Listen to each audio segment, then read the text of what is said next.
In the unwavering code of the samurai, honor, or mio, was a warrior's very soul. A samurai lived and died by his word, his loyalty, his unwavering commitment to his lord and his fellow warriors. But what happens when that sacred bond is broken? What unbearable burden crushes the spirit of one who has betrayed their own code, their own oath? Tonight, we delve into a chilling tale, not of a ghost wronged by others, but of a spirit tormented by its own gravest sin, eternally seeking a redemption that may never come. This is the enduring curse of the Betrayer's shadow.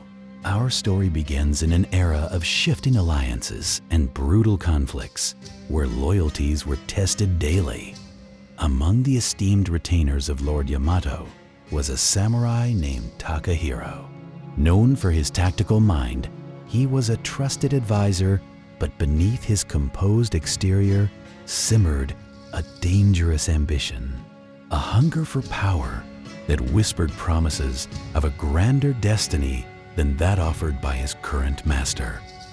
The opportunity for advancement came during the siege of Kaneyama Pass, a vital strategic point. Lord Yamato's forces were outnumbered, reliant on Takahiro's cunning and the unwavering support of a vital allied regiment, led by his close friend, Kenji. But in the crucial moments of the battle, as the allied flank faltered, Takahiro, swayed by a secret pact with the opposing army, held back his reserves. He allowed Kenji's regiment to be encircled, decimated, and Kenji himself to fall.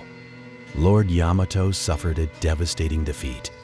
His forces scattered, his dream of unification shattered. The battle was lost, and with it, Takahiro's soul. The immediate victory offered by his betrayal turned to ashes in his mouth. The weight of his oath shattered, crushed him. He saw not the glory he craved, but the faces of the fallen, the desperate courage of Kenji. Consumed by a guilt so profound it poisoned his very essence, Takahiro met his own tragic end, perhaps by his own hand, or in a desperate, reckless act, forever haunted by the specter of his choice. But death offered no release.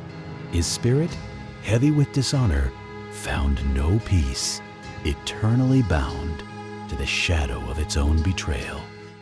Centuries have passed since the Betrayer's shadow first fell upon Kaneyama Pass. The ruins of the old fortifications stand as silent witnesses to the ghost's eternal torment.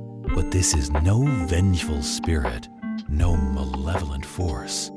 Takahiro's ghost manifests as a sorrowful, wandering presence, forever laden with the weight of his unpardonable sin.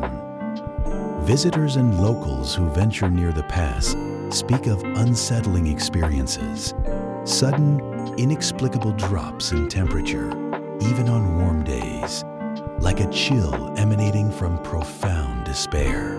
Others report disembodied whispers, too faint to discern words, but imbued with an overwhelming sense of regret and sorrow. Sometimes, objects seemingly untouched for decades, a broken arrow, a discarded piece of armor, are found subtly shifted, as if a spectral hand had briefly touched them, leaving behind an echo of profound regret. The spectral warrior, the ghostly form of Takahiro, is often seen here, hunched in eternal contemplation, perhaps near where his friend Kenji fell, or where the betraying pact was sealed, forever seeking an absolution that never comes. Takahiro's eternal torment is a relentless cycle of regret. His spirit is caught in a spectral loop, forever attempting to undo his catastrophic choice, to offer the apology that was never voiced in life. He is seen reenacting moments of the battle, a ghostly katana drawn, not in aggression, but in a futile attempt to defend the falling Kenji, to prevent the betrayal. His spiritual energy causes strange, sorrowful phenomena, amplifying the echoes of his suffering.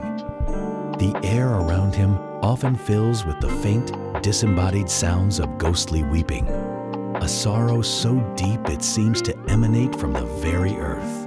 Sometimes, a spectral shiver passes through the pass, a desperate attempt to communicate, to confess, to beg for forgiveness from those long dead, those he wronged. But the past is immutable, and absolution remains forever out of his reach. The ghost of Takahiro, the betrayer's shadow, serves as a chilling and somber reminder. Some stains on honor, once etched into the soul by betrayal, can never be washed away, not even by the passage of centuries, nor by the embrace of death itself.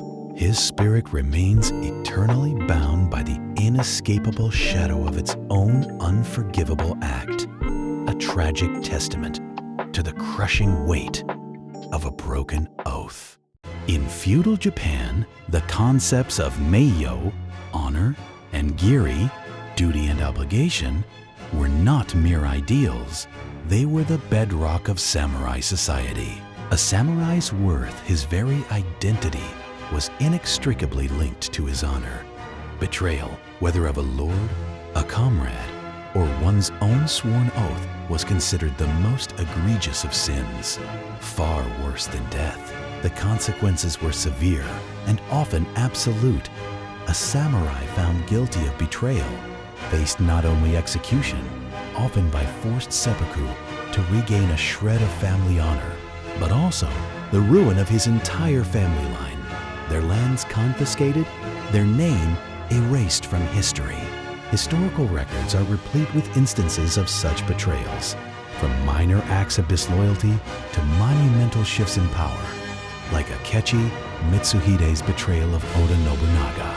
These acts irrevocably altered the course of history, leaving legacies of enduring shame and a chilling understanding of the profound, often fatal, price of breaking one's oath. The psychological weight of guilt, the moral ambiguity of desperate choices, and the eternal torment of a shattered oath. Takahiro's story reminds us that not all ghosts are seeking vengeance. Some are simply seeking peace, an absolution forever denied. It's a sobering reflection on the human condition, even beyond the grave.